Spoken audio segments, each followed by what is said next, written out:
Snow still clung to the hills when Nora Hale set a stake in the dirt and said softly, "Mine."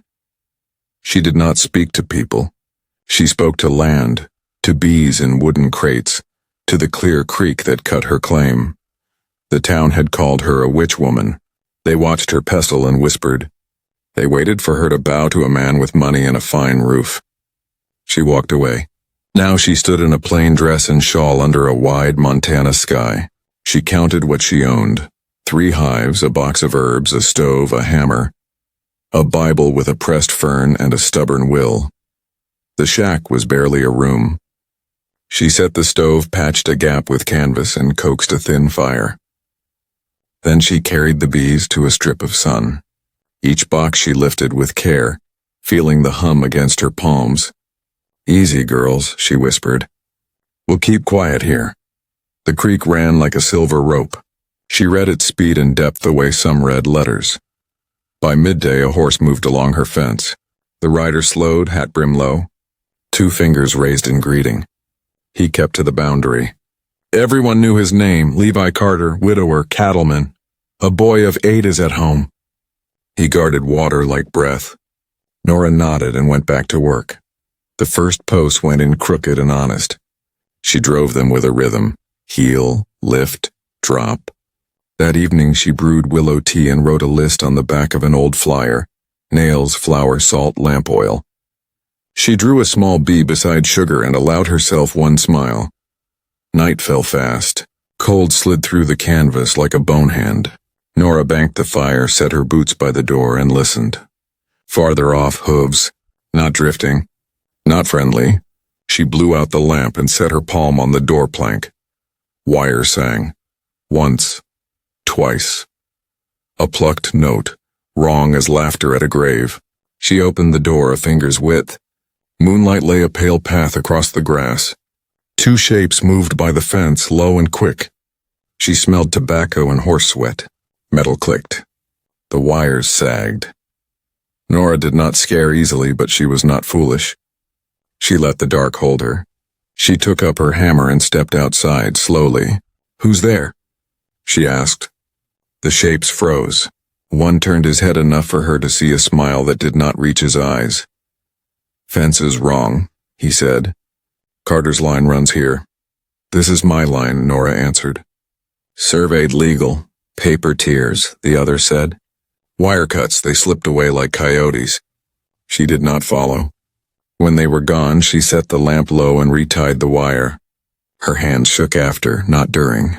She walked to the creek and watched stars break on the water. She thought of the gold ring left on a table. He would not forgive being stepped past like a chair. At dawn, she found a boot print by the fence. The heel had a chip like a notch. She memorized it. She made coffee thin as smoke and chewed a biscuit. Then she took down jars and sorted what could sell: comfrey salve, mint, and willow bark. She wrapped them in cloth. She would need lumber, nails, maybe help. Late morning, a shadow fell across the door. Levi Carter stood at her step with his hat in his hands. Up close, he looked like a man who lived with quiet. "Ma'am," he said, "you sat near my north pasture. I came to say welcome and to warn. Someone's been cutting wire." "I met the warning," Nora said, his mouth pressed thin. "Tell me if they come again." "I will mind my own," she answered. He glanced at the bees. "You selling salvie?" "I am. I got a boy who falls like the sun. I can trade cedar boards." They stood with the offer between them like a door one must open. Nora nodded. "Trade," she said. "Trade," he echoed. He looked at the creek, measuring it the way men do who count water by seasons. "That stream runs hard in thaw," he said. "If someone tries to throat it, you'll feel it first." "I watch water," Nora said. "Good," he answered. When he rode away, the bees lifted and settled again, as if approving the bargain. Nora stacked the boards against the wall and touched each with the back of her fingers, like checking a fever. Then she took up her hammer and worked before the light slipped off the ridge. The land held its breath. The wire held for now. Beyond the cottonwoods, hooves moved again, and the creek kept its silver voice. Night would test names, The next day brought a blue morning and a bite of wind. Nora mixed salve while the stove breathed. She packed jars in a flour sack, tied it tight, and set it near the door. When hooves sounded, she did not startle. She expected him. Levi came with cedar boards tied behind his saddle and a boy on a small roan. The boy's coat was too big and his smile was careful. Levi swung down first, then lifted the child. "This is Tom," Levi said. "Tom, this is Miss Hale." "Ma'am," Tom said, shy and brave. He stared at the hives. "Do they sting if you ask nicely?" "They sting if you stand in their doorway," Nora said. "But they are busy and fair." Tom nodded like a man learning a craft. He stepped where she pointed and watched bees land with gold legs. Levi set the boards by the wall and scanned the fence. "Fence held?" he asked. "Last night, yes," Nora said. "But I heard horses after midnight." Levi's mouth tightened. "I'll ride the North Rise tonight." They made the trade at the door. Cedar for salve, a handshake clean as promise. Then work began, shared. Levi measured a true corner. Nora held the post while he drove it deep. Tom carried nails as if they were treasure. When they paused, Tom asked for water, and Nora poured from a red-handled dipper. "Your hive boxes smell like summer," he said. "They are full of old sunshine," Nora answered.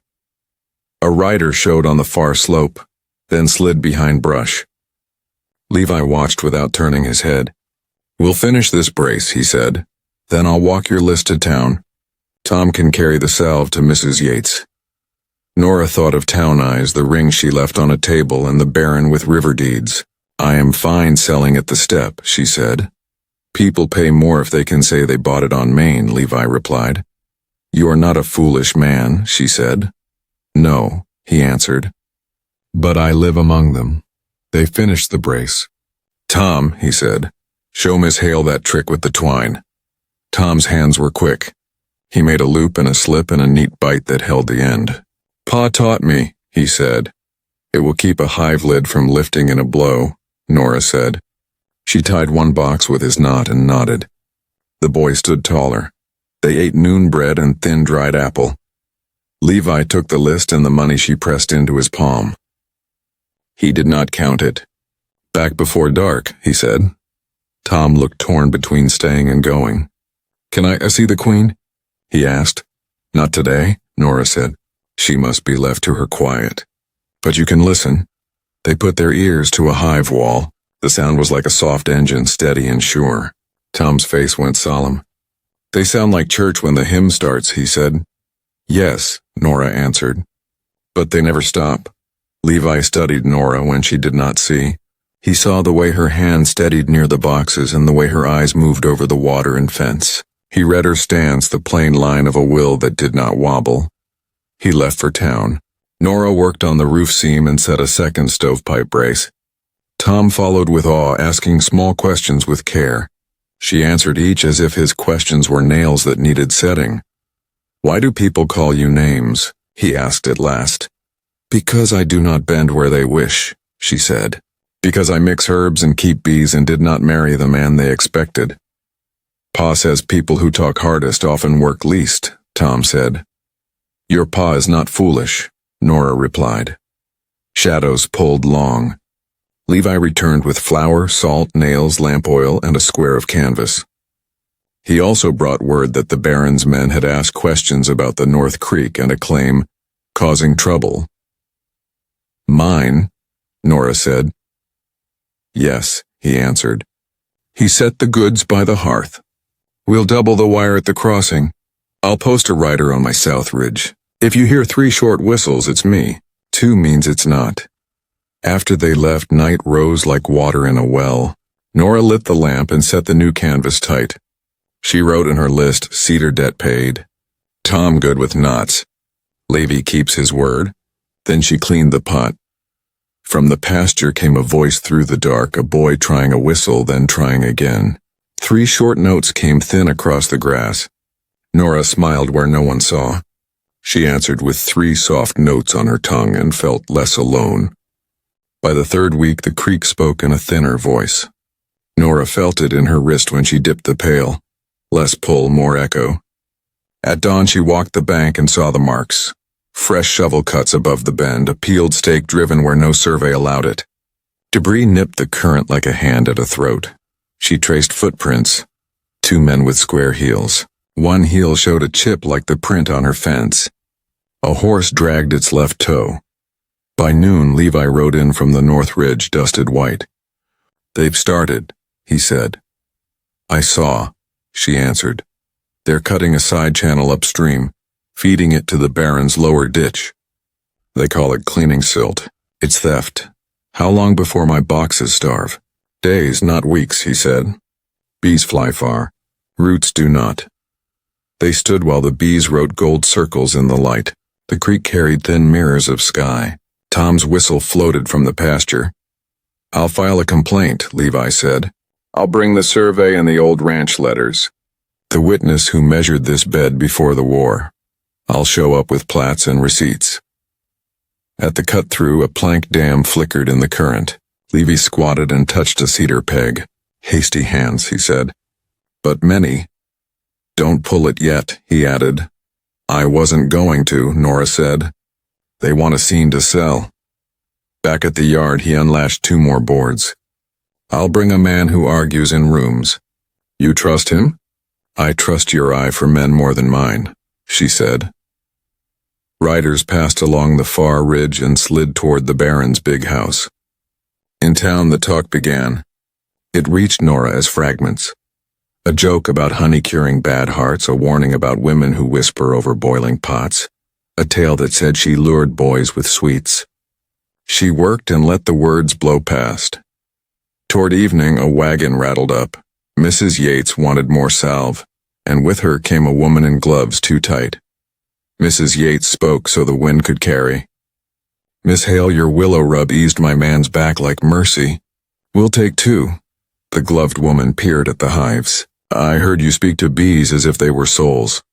"I speak to anything that works hard," Nora said. After they left, Levi returned with dust and paperwork. He set a folder on her table.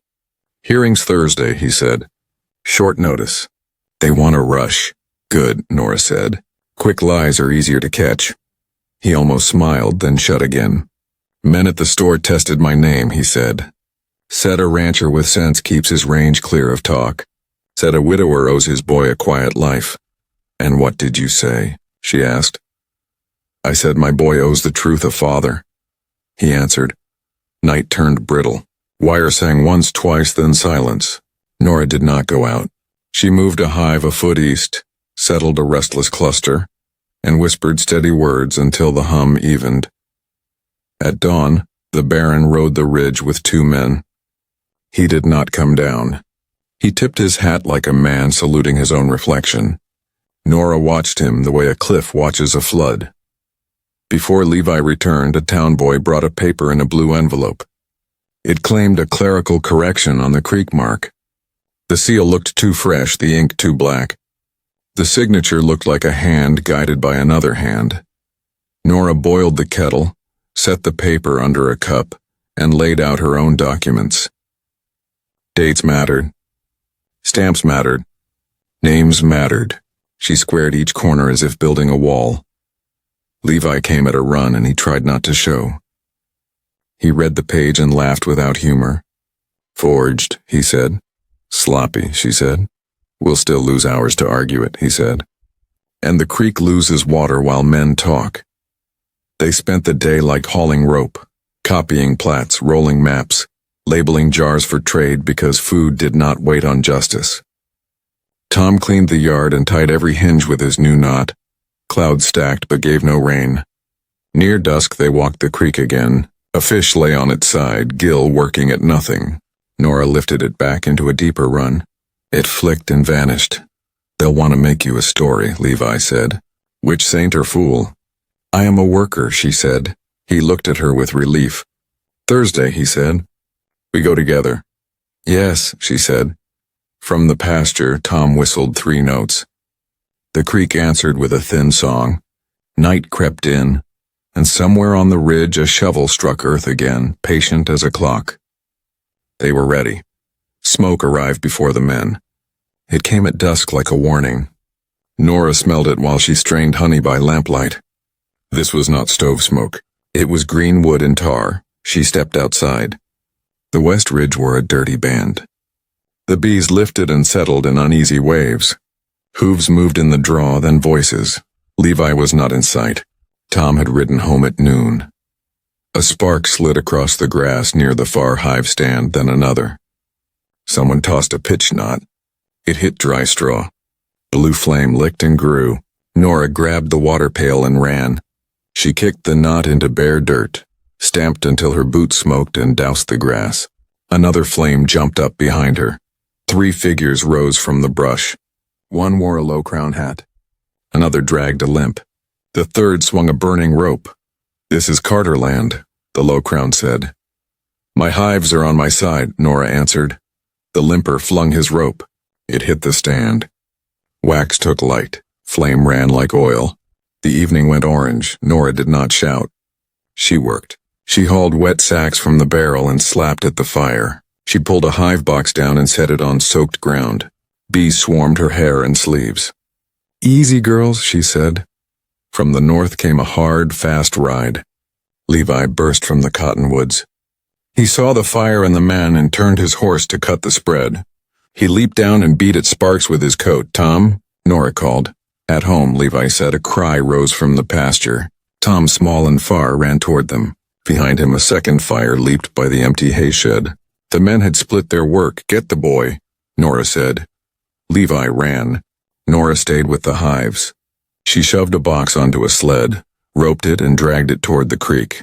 Bees poured like smoke, then tightened again. A flame line bit her skirt. She slapped it out and kept pulling. The limper reached for the rope to cut it. His chip-heeled boot flashed. Nora swung her hammer and hit the back of his hand. He yelped and fell. "Witch!" he spat. "I am a worker," she said, and dragged the box on. By the shed, Levi threw a wet blanket over Tom. The hay caught in a rush. Board walls crackled. Heat pushed like a fist. Tom coughed and clung, then pointed. "Calf!" A heifer had tangled a leg in wire near the door. Fire ran along the lintel. Levi shoved Tom toward open ground. "Run to the creek," he ordered. Then he dropped to his knees and crawled inside. He cut the wire with his knife and hauled the calf by the neck rope, choking. The roof groaned. Nora saw the roof shift and ran with a bucket. She threw water along the doorway, buying seconds, then grabbed the calf's rope and pulled while he pushed. The animal stumbled free. A sheet of flame fell where Levi's back had been. He rolled and came up black with soot. The men had not left. They lit the grass behind the last hive row and whooped. Levi strode at them, took up a fence stay, and swung it. The low crown ducked and ran. The limper tripped and limped faster. The rope swinger dropped his torch. "Enough," Levi said. "Touch this fence again and answer to me in daylight with names." They fled into the draw. Tom reached the creek and blew 3 ragged notes. Nora answered without looking up. She and Levi formed a line. Fill, throw, beat, pull, breathe, repeat. 1 stand went down. 2 boxes saved. A third burned to black comb. Smoke hid stars. Neighbors came late after the worst. Mr. Dugan brought a shovel. Mrs. Yates brought clothes. They found Nora a seat. She did not take it. She kept moving until the last spark died. When quiet came, only crickets spoke. 4 hives still lived. 2 were ruined. The shed was a dark mouth on the ground. Tom leaned on Levi's arm and shook. Nora washed soot from her face with creek water and looked at Levi in the dim. "Thank you for your boy," she said.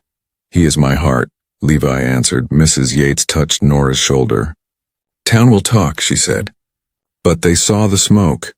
Nora stood, burned hands and a straight back. "Tomorrow I move the living hives to Levi's pasture," she said. Levi nodded. "You will," he said. "And I'll help you drill a well." They shook on it in front of everyone. The fire had taken much. It had also shown the town what a choice looks like when it walks upright. Night smelled of ash and honey. Sunday rose clean after the fire, but ash still rode the wind. Nora set the living hives along Levi's pasture fence, spacing them in the morning sun. Tom checked knots and lids. Evie hauled the last box from the sled and set it gently. as if it were a sleeping child. "Thank you," Nora said. "We said we would," he answered. By noon, the Baron's rider came with a note sealed in red. Levi read the offer. It was smooth as a noose. Money to rebuild, a calf at cost, and peace if the hives left Carter Range and Nora stopped contesting the creek. There was a line about propriety. There was a line about respectable companions for a boy of 8. Levi folded the letter. "Church is at 3, he said. "They want this settled in public." "I do not sit in their pew," Nora said. "You sit on this land," he said. "And I stand by my name. We will speak where all can hear." They cleaned as best they could. Levi washed soot from Tom's hair. Nora brushed ash from her dress and pressed a fresh fern into her Bible. The church sat on a rise above Maine. People gathered early, drawn by talk. Mrs. Yates stood by the door. Mr. Dugan kept to the edge. The Baron waited at the rail in a dark coat, smile fixed. Beside him stood Nora's former fiancé, gloves bright as bone. Levi walked first, Tom at his side. Nora came a pace behind, eyes level. Talk sagged and stilled. The pastor spoke of peace and order. He said nothing of fences cut or fires lit. When the amen faded, the Baron raised his voice. "Mr. Carter," he said, "a man of sense knows a boy needs quiet. Sign with me and your fences will stand and your name will rest. Send the bee-woman back to the hills." Levi looked down at Tom before he answered. He went to one knee. "What did we see last night?" "Men who made fire and then ran," Tom said. "What did Miss Hale do?" "She saved our calf. She saved the hives she could. She stayed and worked. What do we choose?" "We choose the worker," Tom whispered. Levi stood and faced the Baron. He took the letter, tore it twice, and let the pieces fall on the steps. "I choose Miss Hale," he said, voice plain. "I choose her right to water as laid in law. My pasture will host her hives. My good name stands with hers." A crack moved through the crowd like ice breaking. Some faces shut, some opened. The ex-fiancé pointed at a bright glove. "She bewitched you," he said. "She kept my boy alive with stubborn hands," Levi said.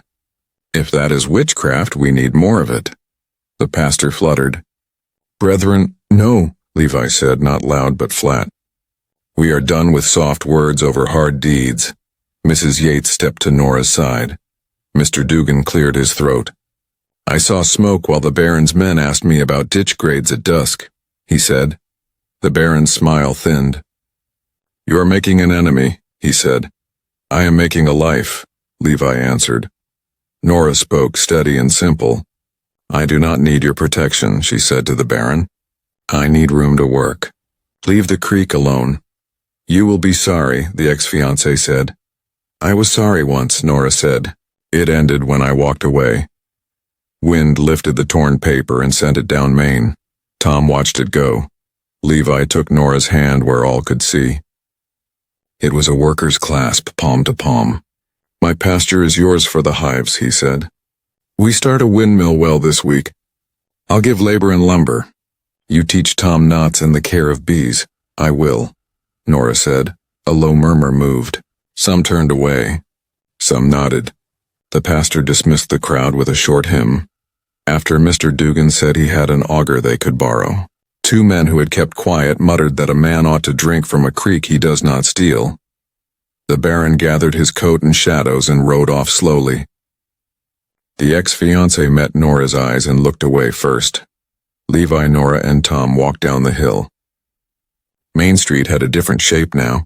It was not safer, not yet, but it offered lines to hold.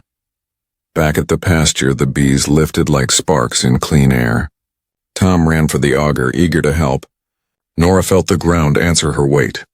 Then she went to work, because that is how you answer talk. With work, visible as daylight.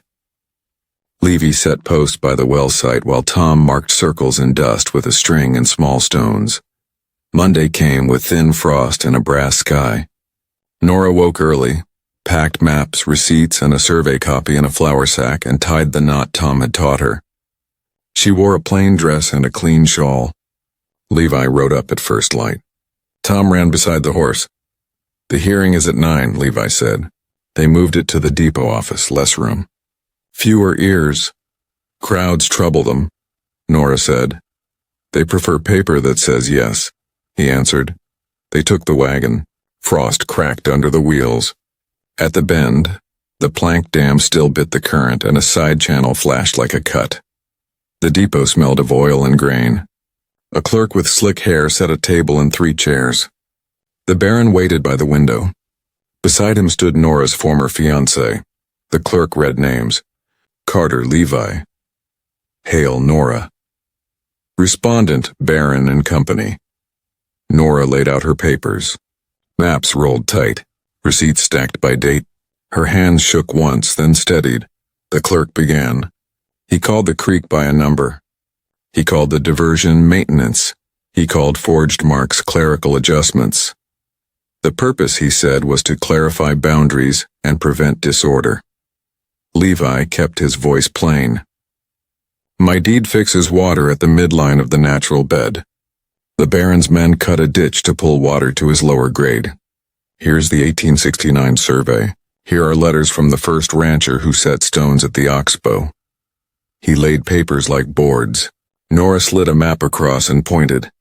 Here is the bend, here is my claim stake.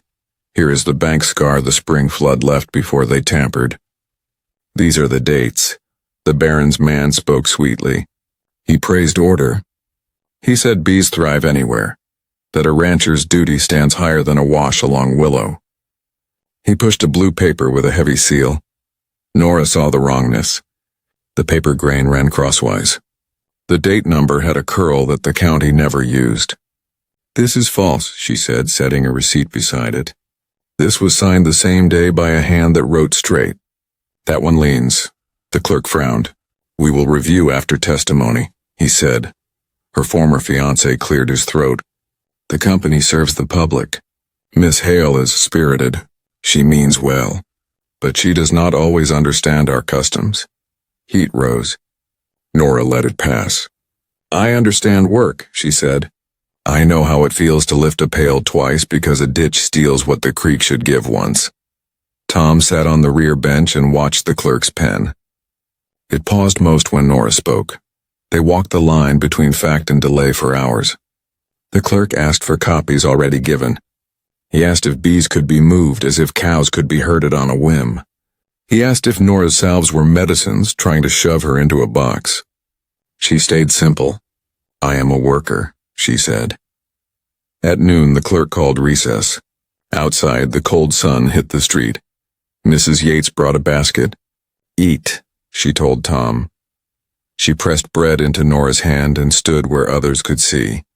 The Baron drifted close while the clerk did not watch. You can still take my offer, he said softly. Peace costs less than pride. Peace without water is ash, Nora said. Inside again, Levi brought a witness, the old surveyor's son. He set down his father's ledger, pages brown with years. He touched a line. Measured before the flood of 73. The midline sits where the lady set her finger. A ditch lower down is not the creek, not in law, not in sense. Light thinned. At last, the clerk closed his file. Temporary conclusion, he said. No changes to current arrangements until final review. Notice by mail within 30 days. Nora heard the theft under the pretty words.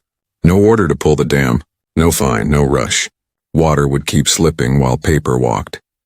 Outside, Levi held his hat. We held ground, he said. We lost time, Nora answered. Time is ground, he said, and looked toward the ridge where the creek ran like drawn wire. Tom carried Nora's sack to the wagon. He helped her up as if she were heavy with years. She took his hand like a rope thrown true. Dust rose behind the wheels like slow smoke. They stopped at the bend. Levi studied pegs and cut. 4 men worked here, he said. Maybe 5. They will come back at night. Then I will set a lantern high, Nora said, and keep the kettle on. The sun slid behind the cottonwoods. The creek said little. The bees hummed like a promise. They drove on, slower but not bent. Rain began with a hiss at dusk and turned hard by midnight. The creek was no longer a song, it was a shout. She pulled on her boots. Rain made the moon a gray blur. Water had climbed the bank and already licked the first hive stand. The boxes were still. Nora strapped each lid with Tom's knot. By the fourth box, water slapped her shins. The creek had left its bed. It wanted a wider path. The wire shook. Upstream, a jam of brush bulged. If it broke, a wave would drive at the cabin. Nora knew two things. The hives could be pulled to the rise if she worked now, and the shack would die if the water had no spillway. 3 short whistles cut the rain. Levi came at a run, hat gone, hair flat with wet. Tom is behind him. I see, Levi answered. He read the lay. The bend is pushing at your door. If we give it a lane through my low pasture, it will lose teeth. That fence is your best graze, Nora said. It is only grass, he said. You are not, we cut. He took wire cutters and a post maul, then waded to the center brace. Tom grabbed a spare wire. Nora hauled the first hive box. Lift, she told Tom. Keep it level, they can drown if we tilt. They sledged 2 boxes to the rise by the cottonwoods. Water pushed at their knees. Levi cut the top wire, then the next. The middle strand went slack. The jam upstream groaned. Levi slammed the maul into the post base. The brace wobbled. He swung again. The post gave. Water sucked in, eager for the gap. 3 more yards, he said. Take my axe, Nora said. He chopped a middle post, opened a second mouth for the flood, and shoved until the wire peeled back like a curtain. The flow hit, hesitated, then poured into his pasture, spreading wide and shallow. It took his good grass. It took a salt block. It did not take the cabin. The force at Nora's door eased, still wild, but not a hammer. Tom slipped and went under. Nora grabbed his coat and pulled him up. He coughed and laughed. Again, he said, reaching for the 3rd box. Just 1 more, Nora said. Then we get the stove on the stool.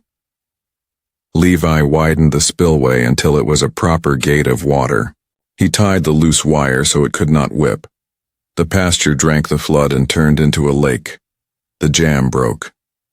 A black wave came, carrying a dead pine with roots like fingers. It hit the new lane and spread white at the edges. The cabin rocked on its skids but held. The hives on the rise hummed. Bees pour air through their bodies to keep the brood warm.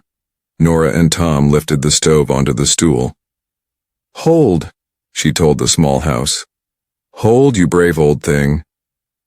Levi slogged back, mud to his thighs. He looked over the yard and pasture. Water spread. His fence was gone in 3 places. That will do. You cut your best land, Nora said. I cut a path for the river to be foolish in, he said. It will forget by summer. They ferried jars and the Bible to the rise. Tom carried the pressed fern. Lightning walked the ridge. Thunder rolled. Neighbors showed as shapes in the rain. Levi pointed to the open fence. Put it in the tree, Nora called out to the lantern. High. If the water climbs, we still see.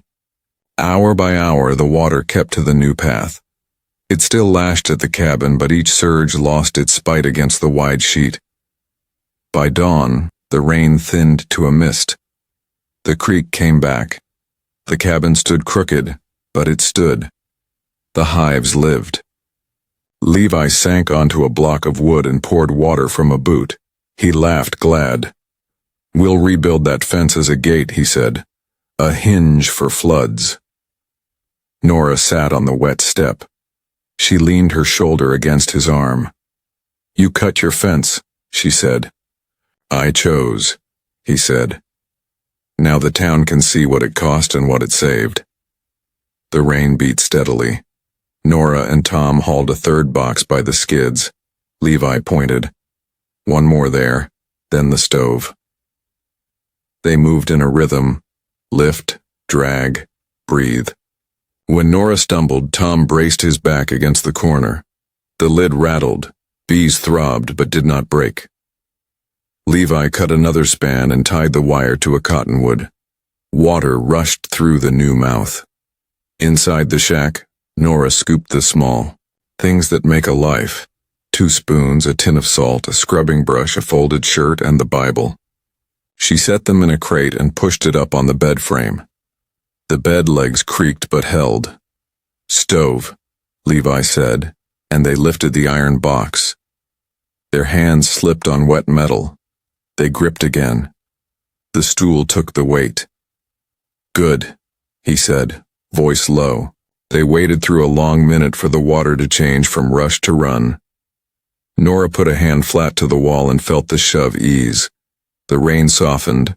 The creek line showed again. The pasture lay. The broken fence hung back. The bees, damp, held their heat and lived. By noon, the rain was a whisper. Levi's pasture lay like a gray sheet, shallow water between tufts. A wire hung from the cottonwoods. Nora walked the line. The cabin leaned but stood. The stove stayed high on its stool. The bees were damp and alive. Levi met her by the open fence, mud to his knees. He tapped a post with the maul. "We gave the river room," he said. "It took the swing and left the ribs." Tom brought the lantern from the tree. "Leave it high," he said, "so folks know where to come." People came. Mr. Dugan first. Mrs. Yates after with hot coffee and cloths.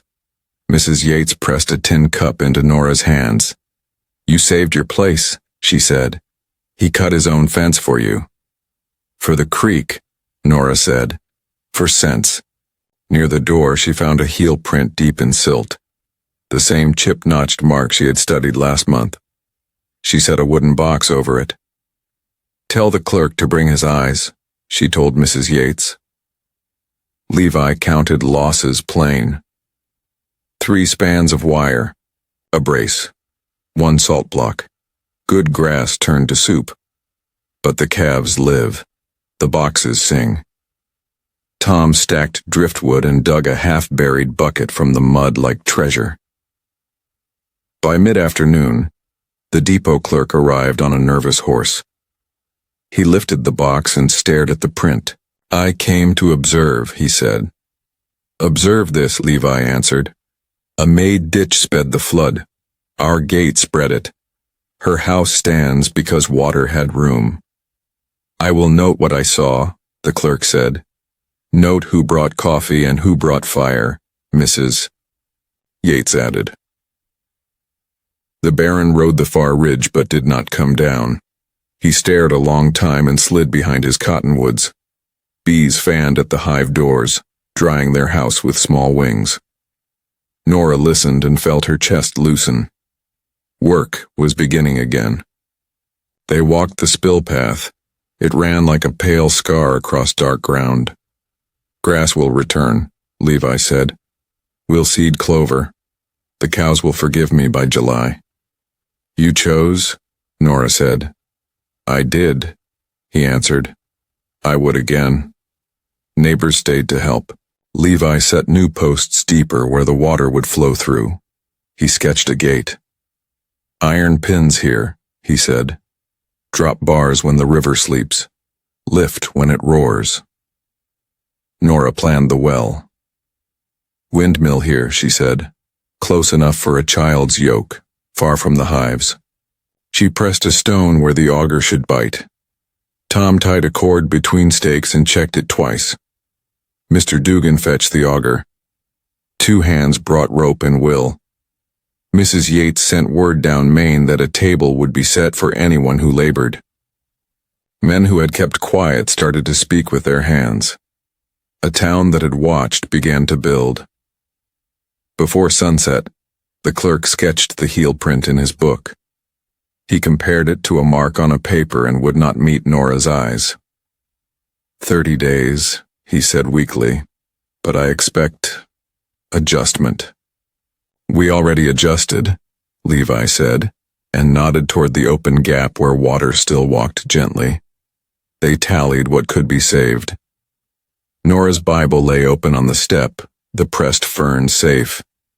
3 jars of honey turned up in the grass, lids tight. Tom found the slumped salt block and grinned. "Still salt," he said.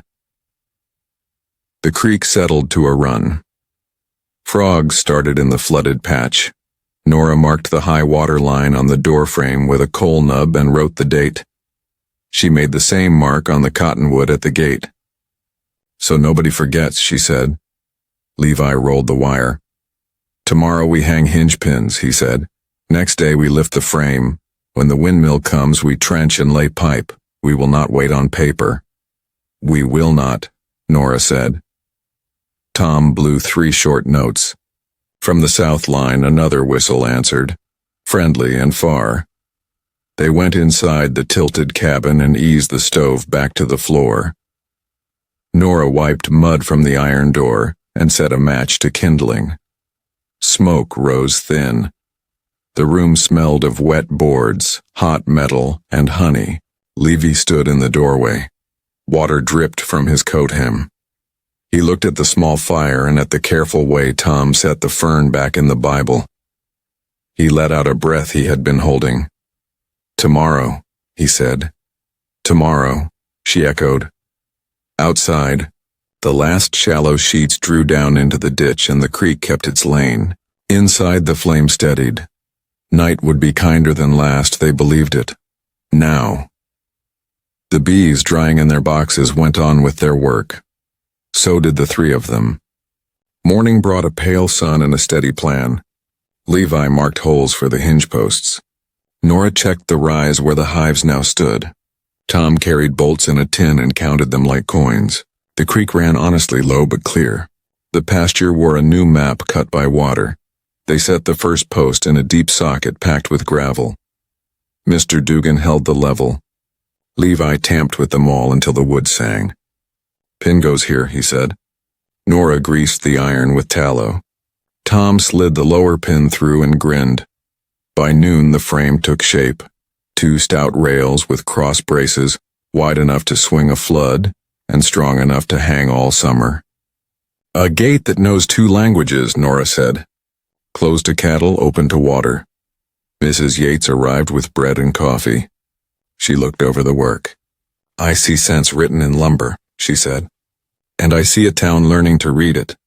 The depot clerk came with his book. He studied the heel print they had boxed and the coal mark on Nora's door. He watched Levi drop the iron bar into the new sockets and swing the gate once, slow, so he could write what movement looked like when men chose it. Near evening, a crowd gathered.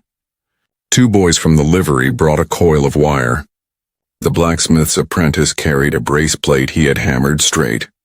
When Levi lifted, another shoulder joined. When Nora tied, another hand offered twine. They finished at dusk. The gate stood true. Levi lifted the bar. The frame swung, easy, precise, then settled home. Tom clapped once and laughed. "Now the well?" Levi said. They set the tripod in the auger. Tom took the first turn, face set. Nora took the second, steady and patient. Levi kept the shaft plumb and watched the cuttings come up. Dust, then damp crumb, then a darker smell. When they hit gravel, the sound changed from grind to whisper. At last the auger rose slick. Water winked in the hole. They sleeved the bore with pipe and set the cylinder. The tower would come later, but the hand pump could lift now. Levi primed it. Tom worked the handle. A thin stream coughed, then ran. Beads dotted Nora's wrist like small stars. She drank and closed her eyes. "Sweet," she said. The blacksmith's boy held up the brace plate. "For your gate," he began, then corrected himself. "For your gate, Mr. Carter, and hers." "For ours," Levi said. He fitted and drove the bolts. The plate shone like a coin in the last light. Word ran by supper that the clerk had written a sharp note to the Baron about forged seals, heel prints, and public harm. No fine yet, no jail, but noise in the right ears. The ridge stayed empty of his coat. Next morning the wind came up clean and sure. Levy fixed the fan and tail to the tower with Tom on the ladder, and Mr. Dugan footing below. Nora tied guy lines with the boys' honest knots. The blades turned slowly, then quickly. The pump rod walked. Water ran into a trough made from split cedar. Cows came and tested it, noses wet, eyes soft. Nora moved 2 hives closer to the clover seed they scattered. She cleaned scorched edges from a saved box and whispered thanks she would not say aloud in town. Tom practiced the low whistle that meant safe. By noon, customers arrived without gossip leading them. A miner with a bad knee bought willow rub. A mother with a fretful baby asked for mint tea and sat on the step while the child dozed. The livery boys traded oil for honey. Coins clicked, but so did favors. A chain mended. A hinge set true. A page read for an old man who had never learned his letters. Levi wrote co-op on a scrap and pinned it to a beam in the shed they were raising from unburned boards. Ranch and apiary, he said. Water, honey, hay. Buy here, trade. Proof in daylight, Nora said. Talk goes quiet when hands are busy. Toward sundown, the herd settled near the new trough. The windmill cut the sky like a patient star. The gate sat closed, silent and ready. The creek spoke its old language again. Tom leaned on the fence and looked up. Are we going to stay like this? He asked, not sure what he meant. Nora looked at Levi and then at the land. We will work like this, she said. Work is what stays.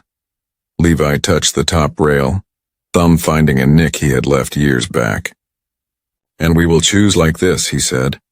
Whenever it is time to choose together. Summer settled quietly and sure.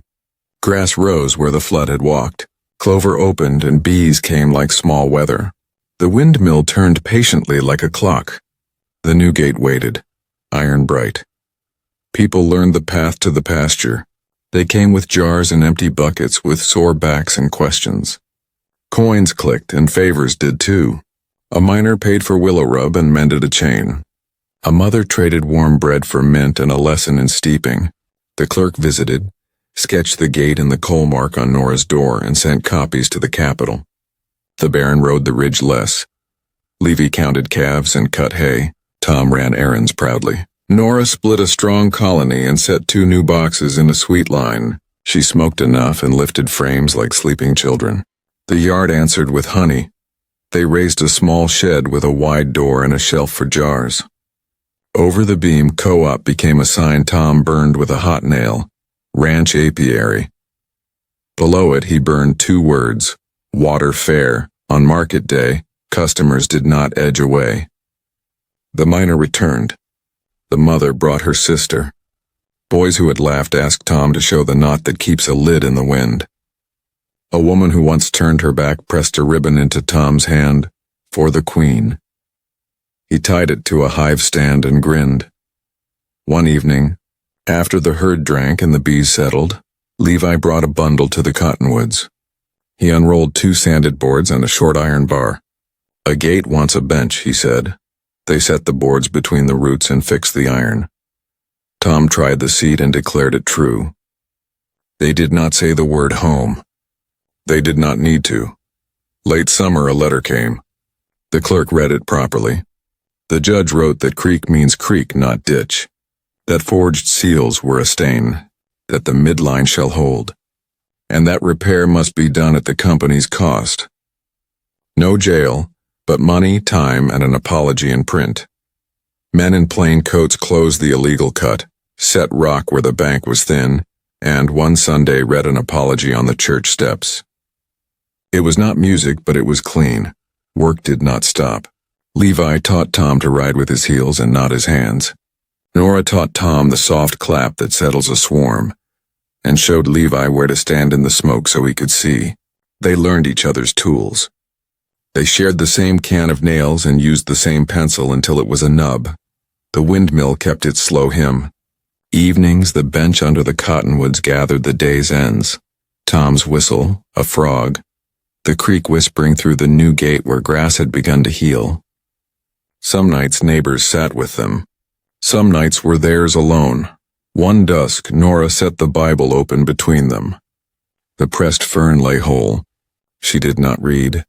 Levi's hand found the bench beside hers. He did not hold her. He did not need to. You picked a hard fence to cut, Nora said. It was the only fence, he answered. I would cut it again. We may hang a second bar, she said. So a boy can lift one and a flood can take the other. A pair of bars, he said. Like a promise kept both ways. Tom came running, breathless, to report a swarm caught with Mrs. Yates watching. He told it in small bursts, proud and shy. Nora listened, smiling where he could see it. Levy listened, smiling where the boy could feel it. When Tom slept, crickets started and a cool air slid from the hills. Stars came on without hurry. Levi nodded toward the hives. Hear that? The sound of a house working, she said. Us too, he said. They walked the line once more, checking pins and wire, lids and ropes, the little things that keep a life from slipping loose. At the gate they stopped. Levi lifted the bar and swung the frame a hand's width. Water shouldered through with a low voice and settled back. He closed it and set the iron, then looked across the hinge. I pick this, he said, not loud. You, the work. Water that runs straight. This is the life I pick. Nora held his eyes. She set her palm on the warm iron and left it there. Then we are two hands on one gate, she said. They did not kiss. They did not need to. Not tonight. They turned toward the house and the windmill and the hives that hummed like a heart at rest. Night gathered them in. Morning waited close, ready to open like clover in first light. If you're still here, you're my kind of listener. Please like this video. It tells YouTube to share it with more people who love clean, slow-burn romance.